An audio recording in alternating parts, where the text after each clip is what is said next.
केरल भूस्खलन एवं राहुल गांधी। केरल भूस्खलन घटनार सारा देशवासी मर्माहत। एही विपद समय केरल को छुटुची साहाज्यर सुर।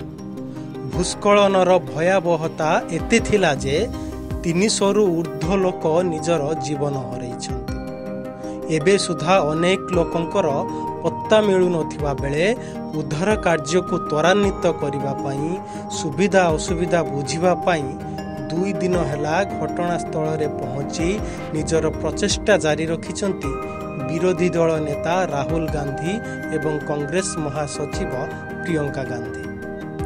विभिन्न आश्रय स्थली रे आश्रय नैथिबा लोकंक पाखकु जाई दुखरे सहभागी हेबा सह सेमानंक सुविधा असुविधा बुझुछन्ति। केरल भूस्खलन स्थल रे बड़ बड़ नेतांकर पाद पड़ु नथिबा बेले राहुल गांधी एवं प्रियंका गांधी एही परिस्थिति रे केरल सहित छिड़ा हेबाकू एक सकारात्मक दृष्टि रे देखुछन्ति बुद्धिजीवी। साधारण रे चर्चा हेउछि कि प्रकृत रे लोकंकर नेता राहुल गांधी। ब्यूरो रिपोर्ट मोर ओडिशा न्यूज।